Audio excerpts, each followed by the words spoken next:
क्या आपका भी सपना है गवर्नमेंट जॉब पाना?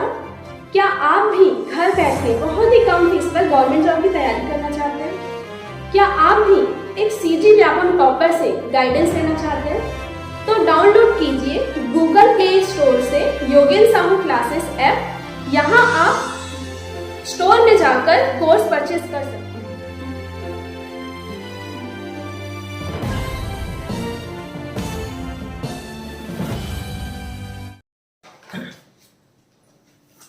सर्वोच्च न्यायालय और हाईकोर्ट का भी साथ लिखिएगा ताकि कंफ्यूजन है। सर्वोच्च न्यायालय और हाईकोर्ट, सुप्रीम कोर्ट और हाई कोर्ट में जजेस होने के लिए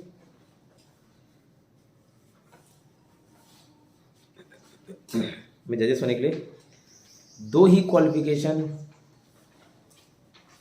चाहिए। ठीक है, दो ही क्वालिफिकेशन चाहिए।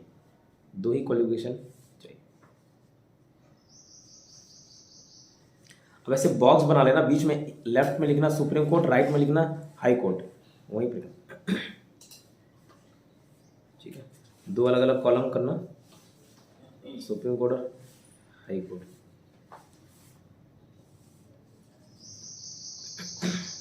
ठीक है, सुप्रीम कोर्ट, हाई कोर्ट। अब सुनना ध्यान से, पहला क्वालिफिकेशन दोनों में सेम है। क्या भारत का नागरिक होना चाहिए? उसमें भी भारत का नागरिक होना चाहिए। दोनों लिखिए, भारत का नागरिक होना चाहिए, भारत का नागरिक।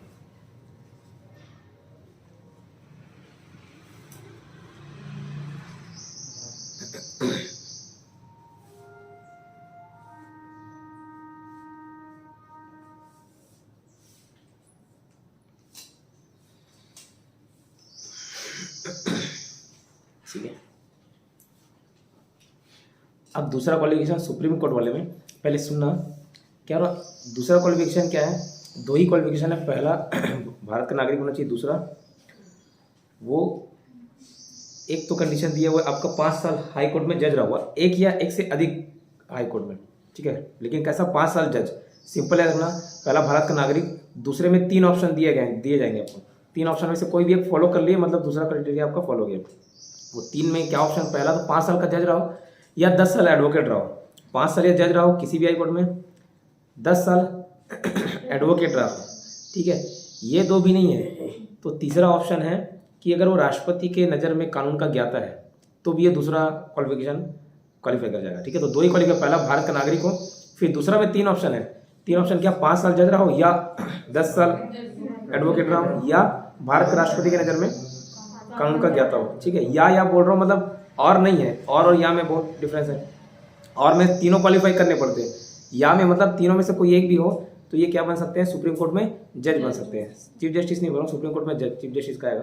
ठीक, तो सुप्रीम कोर्ट में जज बन सकते हैं। सुप्रीम कोर्ट में यहाँ तक ऐसे पहुँच सकते हो। ठीक है, तो कितने क्वालिफिकेशन पूछने से? 2 है, ना कि 4। तो भारत का नागरिक हो पहला, दूसरे में क्या है? 5 साल का जज रहा हो। ठीक है, और उसी में ही और या करके क्या दिया हुआ है? 10 साल एडवोकेट रहा हो। ठीक है, या राष्ट्रपति की नज़र में कानून का ज्ञाता हो। तो लिखिए, दूसरा में लिखना किसी हाई कोर्ट में 5 साल का जज रहा हो,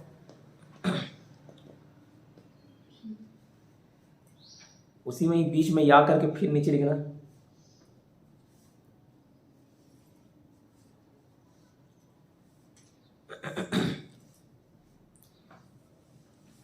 high court oblique other courts, high court oblique other court में 10 साल एडवोकेट रहा हो, मतलब वकील रहा हो।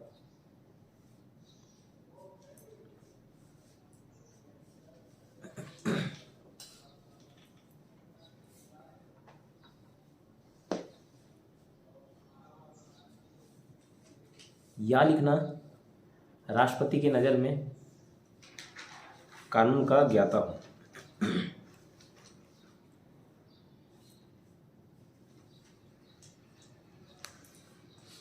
ठीक है, तो हम लोगों के भी बनने का चांस है सुप्रीम कोर्ट में जज, अगर राष्ट्रपति को ये लगे कि हम लोग क्या है, कानून के ज्ञाता है। ठीक, अब देखो, ये जो राष्ट्रपति के नज़र वाला है, ये आज तक कोई नहीं बना ना इस मामले, इस माध्यम से जज आज तक नहीं बना है। लेकिन जो 10 साल से एडवोकेट हैं 10 साल से एडवोकेट वाला जो क्राइटेरिया है उसके बेसिस पे 8-9 जज बन चुके हैं, ठीक है। इसमें इंदु मल्होत्रा एक शामिल है, ठीक है, महिला जज। तो जो सेकंड क्वालिफिकेशन लिखे ना उसी के बाजू में लिख देना, मतलब सेकंड का सेकंड ऑप्शन 10 साल एडवोकेट वाले में उसके बाजू में लिखना। इस आधार पर 8-9 जज बने चुके हैं, ऐसा नहीं पूछेगा लेकिन बता रहा हूँ जानकारी के, 8-9 जज बन चुके हैं एडवोकेट वाले केस में।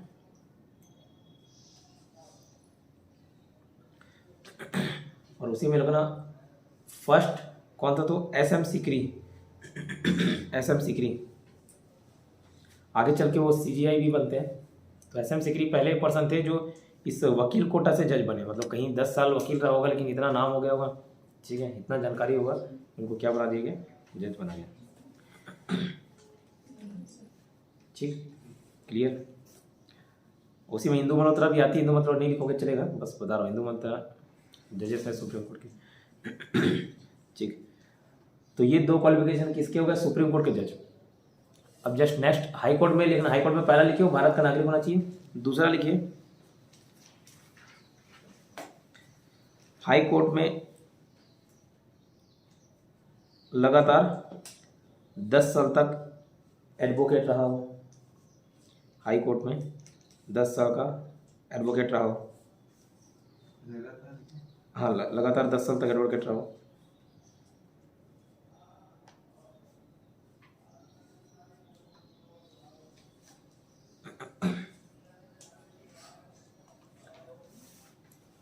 या करके लिखना, या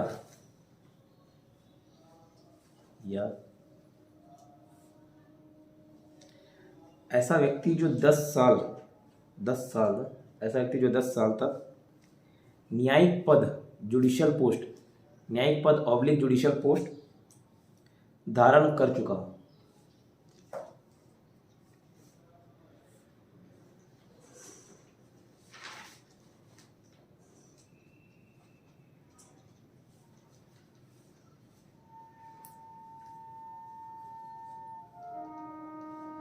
अब देखो डिफरेंस क्या है, दोनों को यहीं पे लिखा दिया, हाई कोर्ट वाले में भी, हाई कोर्ट वाला केस में, हाई कोर्ट वाले में और दोबारा लिख लेंगे।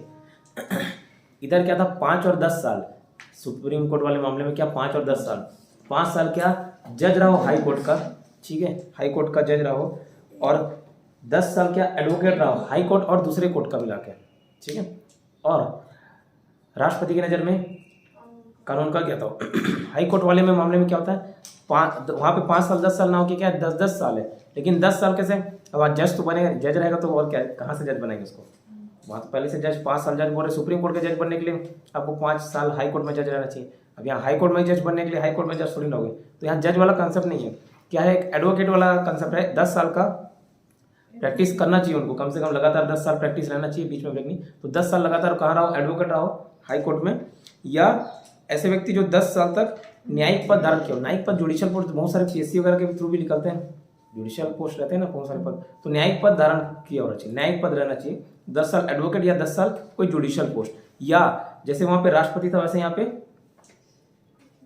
कुछ नहीं है, ठीक है, यहाँ कंफ्यूज नहीं होना, या जैसे वहाँ पे राष्ट्रपति था वहाँ से यहाँ पे राज्यपाल जैसा कोई क्वालिफिकेशन नहीं है, क्योंकि नियुक्ति कौन करता है, राष्ट्रपति करता है, चाहे सुप्रीम कोर्ट का जज हो चाहे हाई कोर्ट का जज हो, और शपथ कौन दिलाता है, हाँ राज्यपाल। हाई कोर्ट के जजेस की नियुक्ति सुप्रीम कोर्ट जज की नियुक्ति और राष्ट्रपति करता है, लेकिन शपथ राज्यपाल दिलाता है, ठीक है। और बस यहाँ ये रखना कि जैसे वहाँ राष्ट्रपति वाला कंसेप्ट था कि कानून के अंदर में गया था, वहाँ राज्यपाल जैसा कोई शब्द नहीं है, ठीक है। 2 ही क्वालिफिकेशन उसमें भी थे, 2 ही क्वालिफिकेशन इसमें भी थे, लेकिन दूसरे वाले में वहाँ 3 ऑप्शन था, यहाँ 2 ऑप्शन, ठीक है। क्वालिफिकेशन याद रहेगा, ठीक है, एक बार देखिए।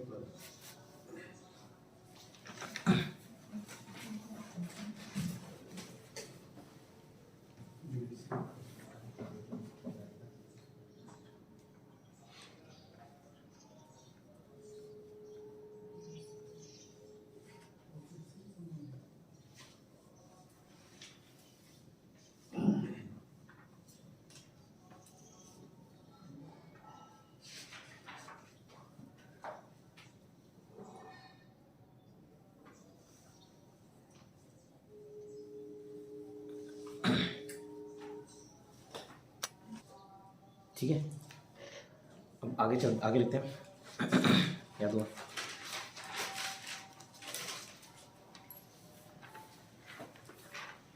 वही नीचे पॉइंट लिखना, सुप्रीम कोर्ट के जजेस की नियुक्ति, सुप्रीम कोर्ट के जजेस की नियुक्ति डैश करके लिखना राष्ट्रपति, सुप्रीम कोर्ट के जजेस की नियुक्ति डैश करके लिखना राष्ट्रपति, हाई कोर्ट के जजेस की नियुक्ति डैश करके राष्ट्रपति,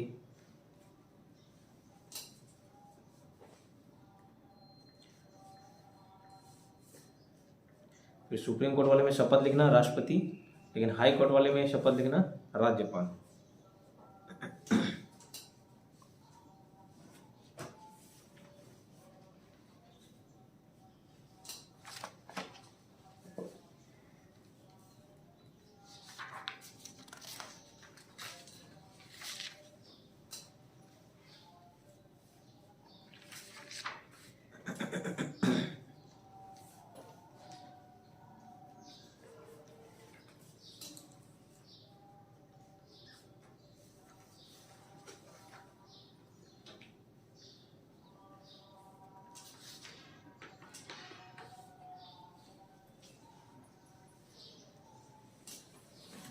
ठीक है, ये क्लियर रहेगा।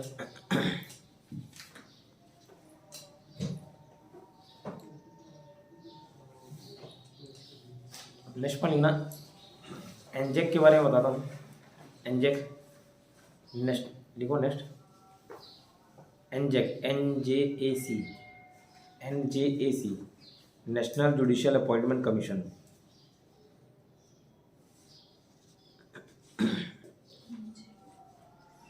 National judicial appointment commission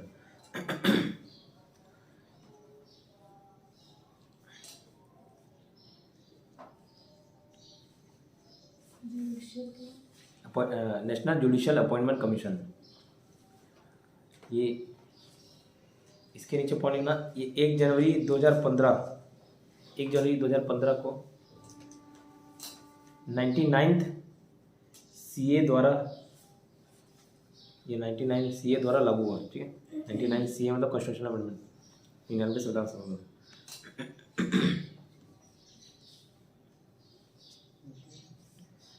99 CA द्वारा लागू हुआ। अब देखिए, अब ये 99 कॉन्स्टिट्यूशनल अमेंडमेंट क्या था, अब ये 2015 का केस है और 2022 आ गया है, तो मेरे को नहीं लगता करंट अफेयर पे कुछ क्वेश्चन पूछेगा, लेकिन हल्का फुल्का जानकारी दे देता हूँ। अब इसमें क्या किया था, 99 अमेंडमेंट में जजेस की नियुक्ति से संबंधित एनजेक लाया था, नेशनल जुडिशियल अपॉइंटमेंट कमीशन। एक आयोग बनाया गया जिसका नाम था, कौन सा कमीशन, तो नेशनल जुडिशियल अपॉइंटमेंट कमीशन। इसमें जो आर्टिकल 124 था उसमें आर्टिकल 124A, 124B और 124C जोड़ा गया। अभी 124A, B, C क्या, तो 124A में एनजेक में 6 मेंबर होंगे ऐसा बोला। और 6 मेंबर में क्या, एक तो चीफ जस्टिस रहेगा, सुप्रीम कोर्ट अध्यक्ष रहेगा। ठीक है, सुप्रीम कोर्ट का चीफ जस्टिस अध्यक्ष रहेगा। ठीक है, 2 सदस्य सीनियर मोस्ट जजेस रहेंगे, मतलब उसके बाद जो और सीनियर मोस्ट जजेस हैं वो रहेंगे। एक विधि मंत्री रहेगा, एक पदेन सदस्य रहेगा, एक्स ऑफिशियो मेंबर रहेगा। विधि मंत्री जो लॉ कानून मंत्री रहता है, जो मंत्री परिषद के अंतर्गत रहेगा, और 2 राष्ट्रपति द्वारा नियुक्त करेगा। ठीक है, तो ये आगे चल के इधर 6 मेंबर थे। अब इसमें बहुमत के आधार पर, ये कोलिजियम टाइप का हो गया समझ लो। इसमें बहुमत के आधार पर जजेस की नियुक्ति, जजेस की क्वालिफिकेशन तो देख लिए हम लोग, जजेस की क्वालिफिकेशन तो देख लिए, लेकिन क्वालिफिकेशन सपोज 100 लोग क्वालिफाई कर रहे हैं वो मैटर को, तो 100 के 100 को थोड़ी ना अपॉइंट कर दूंगा। अपॉइंटमेंट करने का आगे और कुछ तो आधार होना चाहिए, तो सिर्फ बेसिक क्वालिफिकेशन रहता है। जैसे आप एग्जाम दिलाने जाते हो तो क्वालिफिकेशन क्या मांगता है कि आप ग्रेजुएशन होनी चाहिए, 50% होना चाहिए, 60% होना चाहिए। तो 50-60% वाले तो लाखों लोग हैं, तो सबको जॉब मिल जाता है कि नहीं। फर्दर क्या क्वालिफिकेशन रहता है कि आपको भाई एग्जाम निकलना चाहिए, तब आपको सिलेक्शन मिलेगा। तो वैसे ही अब ये सब्स्टिट्यूट होकर MOP आ गया, मेंबर ऑफ प्रोसीजर्स। ठीक है, इसको बाद में चर्चा करेंगे, फिलहाल एनजेक के बारे में बता रहा हूँ आपको। तो ये क्वालिफिकेशन तो बहुत लोग कर रहे हो, लेकिन उसमें से जजेस किसको बनाना है, इसके लिए एक एनजेक लाया गया। अभी एनजेक क्या था, जब मनमोहन सिंह की सरकार थी तब वो एनजेक लाना चाह रही थी। क्यों लाना चाह रही थी कि अगर मतलब वो ओवरऑल इसमें बताऊँ मोटे मोटे तौर पर, इसके तहत क्या है, सरकार का आदमी बैठता थी, जज बन जाता। ठीक है, सरकार का आदमी वहाँ पे जज बन के बैठता। अब सरकार, हर सरकार चाहेगी कि मेरा आदमी वहाँ पे रहे, मेरा काम तड़पड़ हो जाए, जल्दी जाए, सब चाहते हैं। ठीक है, तो वैसे क्या मनमोहन सिंह की जब सरकार थी तब ये जो जस्ट अपोजिट सरकार थी बीजेपी की सरकार, तब बहुत विरोध की ना उस टाइम लाने, पास ही नहीं होने दी, इतना हो अल्लाह हंगामा हुआ, पास ही नहीं होने दे। जैसी 2014 में किसकी सरकार बनी, बीजेपी सरकार, तो जो वहाँ पे अब वो तो बहुमत आ गया था ना, अच्छा खासा बहुमत आ गया था, तो वो क्या तुरंत जिसका विरोध कर रही थी वो आई और पास कर दी, ठीक है। 1 जनवरी 2015 और तुरंत तड़पड़ पास हुआ, ठीक है। 1 जनवरी 2015 को ये बन भी गया, 1 जनवरी 2015 को ये 99 कॉन्स्टिट्यूशनल अमेंडमेंट के तहत लागू हो गया। अब इसमें क्या जो 6 मेंबर हैं, अब क्वालिफाई किसी को करना है, क्वालिफाई तो है और उसको नियुक्त करना है, तो कॉलेजियम की सिफारिश पर राष्ट्रपति करती, कॉलेजियम की सिफारिश पर। अब कॉलेजियम की सिफारिश, अब सिफारिश कैसे बहुमत के आधार पर तय होता, 6 लोग थे, अब 6 में कैसे 3-3 का बहुमत होगा, 4 लोगों की बहुमत आवश्यकता होती। तो सपोज देखो 4 लोग की आवश्यकता होती, उसमें 3 ही नहीं माने तो फिर कोई बनेगा ही ना जज।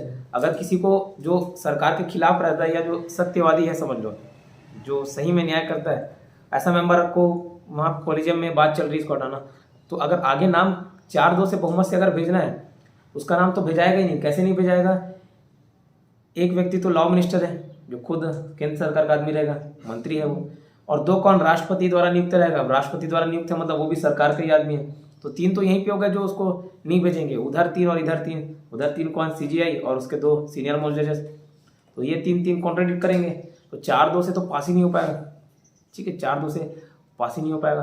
तो ये मामला आया। अब 124A में ये दिया हुआ था, ठीक है, इसके 6 मेंबर होंगे, एनजेक की अपॉइंटमेंट और उसके 6 मेंबर।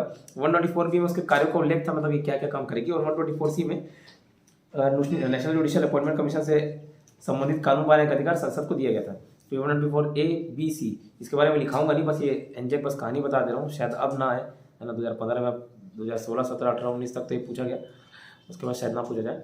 अब परेशानी क्या हुआ, ये मैटर गया कि हाँ सुप्रीम कोर्ट में मैटर चले गया, ठीक है। उस टाइम चीफ जस्टिस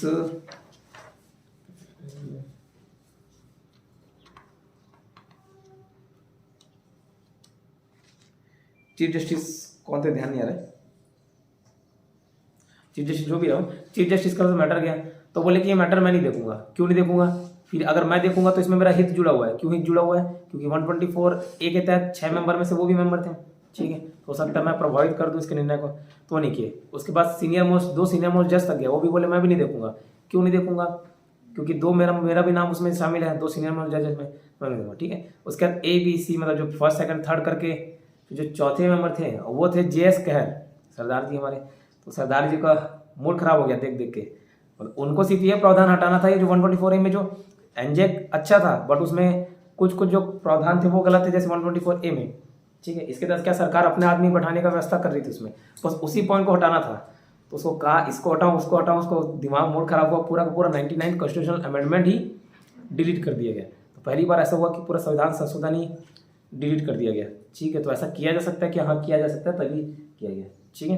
तो JS कहर साहब उस टाइम अध्यक्षता कर रहे थे, एक संवैधानिक पीठ बनी। संवैधानिक पीठ क्या होता है, मतलब जैसे किसी बड़े मुद्दे पर डिसीजन लेना है तो एक कॉन्स्टिट्यूशनल बेंच बनता है जिसमें कम से कम 5 मेंबर रहने चाहिए, 5 लोगों की एक टीम बैठती है, वो ज़्यादा भी हो सकते हैं, ऑड नंबर्स में 5, 7, 9, ताकि फिर वो 4-4 वाला कंसेप्ट ना, इवन के समय, ठीक। इनका मूड खराब हुआ को पूरा 99 कॉन्स्टिट्यूशनल अमेंडमेंट रद्द कर दिया गया, ठीक है। तो एनजेक लिखे 124, ठीक है, 1 जनवरी 2015 को 99 संशोधन के रूप में लागू हुआ, ठीक है। एनजेक का फुल फॉर्म आगे लिखना,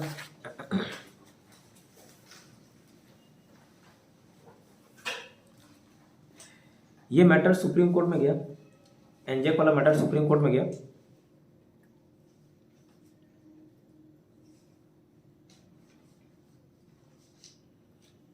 ठीक है, एनजेक वाला मैटर सुप्रीम कोर्ट में गया। फिर इस मैटर को सुनने के लिए एक संवैधानिक पीठ ऑब्लिक कॉन्स्टिट्यूशनल बेंच, इस मैटर को सुनने के लिए या इसमें सुनवाई करने के लिए एक संवैधानिक पीठ ऑब्लिक कॉन्स्टिट्यूशनल बेंच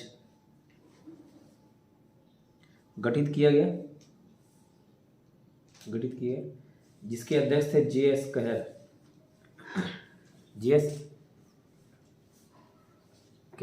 केहर लिखते हैं यहाँ पे, JS कहर।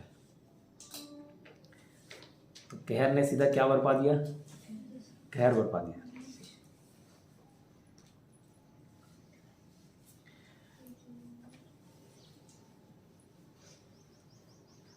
ठीक। तो इस संवैधानिक पीठ ने 99 कॉन्स्टिट्यूशनल अमेंडमेंट को रद्द कर दिया। 99 कॉन्स्टिट्यूशनल अमेंडमेंट को रद्द कर दिया।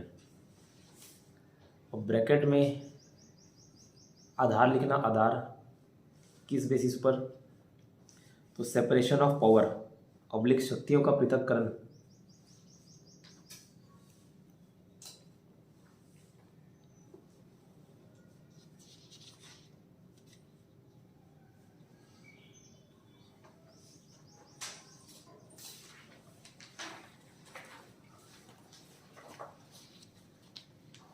ठीक है, शक्तियों का पृथक्करण।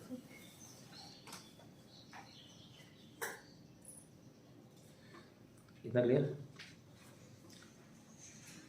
तो एक एनजे के बीच में एक सेपरेट अलग से टॉपिक आ गया था, इसको कवर करें।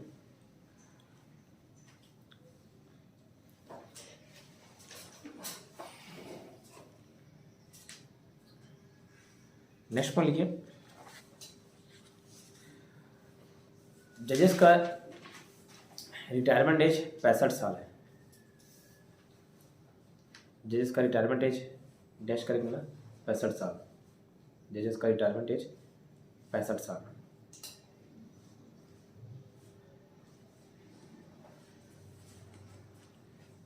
जजेस का रिटायरमेंट एज 65 साल। सुप्रीम कोर्ट के जजेस का, सुप्रीम कोर्ट के जजेस का, हाई कोर्ट वाला 62 साल है। सुप्रीम कोर्ट के जजेस का रिटायरमेंट एज 65 साल। वही नीचे हाई कोर्ट में लिख लेना 62 साल। हाई कोर्ट के जजेस का क्या है? 62 साल। 62 62 साल।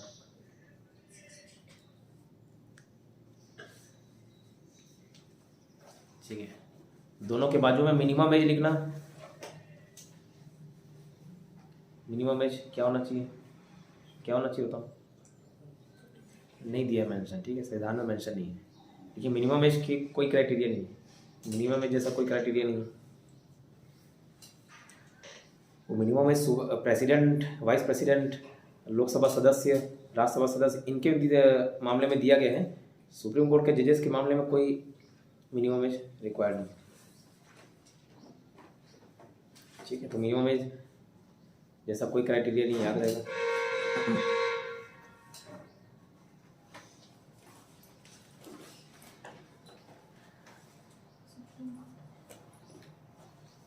ठीक है,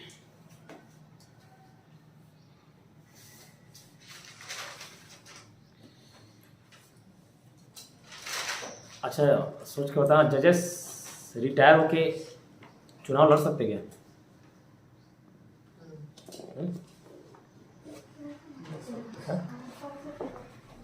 चुनाव मतलब कोई सा भी पार्षद हो जाए, पार्षद का, लोकसभा का, राज्यसभा का, किसी लड़ सकते हैं।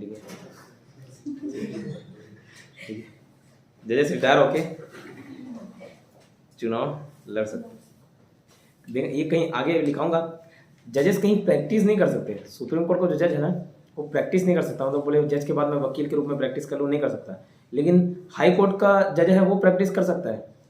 ऐसे कोर्ट को छोड़कर जहाँ वो परमानेंट जज रहा हो, उस जज को छोड़, उस कोर्ट को छोड़ के बाकी जगह प्रैक्टिस कर सकता है। फिलहाल इसमें पॉइंट लिखना, जजेस रिटायर होकर चुनाव लड़ सकते हैं। ठीक, जजेस रिटायर होके चुनाव लड़ सकते हैं।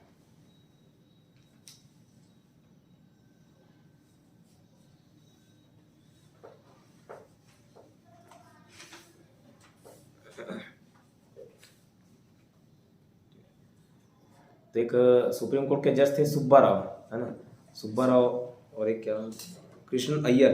इन लोग राष्ट्रपति का चुनाव लड़े थे, जीते नहीं थे, लेकिन लड़े थे। ठीक है, तो लड़ा जा सकता है, वो नाम नहीं लिखा था। ठीक, लेकिन याद ना आगे चल के के.एस. हेगड़े करके आएंगे, उनके बारे में जानकारी रखना। के.एस. हेगड़े लिख लो, नेक्स्ट पॉइंट ना। के.एस. हेगड़े लोकसभा के ऐसे अध्यक्ष रहे, के.एस. हेगड़े लोकसभा के ऐसे अध्यक्ष रहे, के.एस. हेगड़े लोकसभा के ऐसे अध्यक्ष रहे जो उच्चतम न्यायालय में न्यायाधीश भी रह चुके हैं, सुप्रीम कोर्ट में जज रह चुके हैं। लोकसभा के ऐसे अध्यक्ष रहे, लोकसभा स्पीकर जो उच्चतम न्यायालय में न्यायाधीश भी रह चुके हैं, सुप्रीम कोर्ट में जजेस भी रह चुके हैं।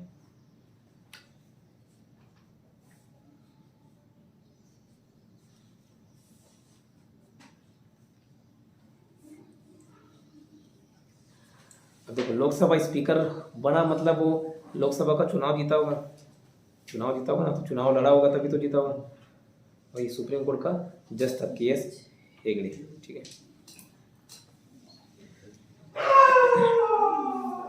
और देखिए, एक तो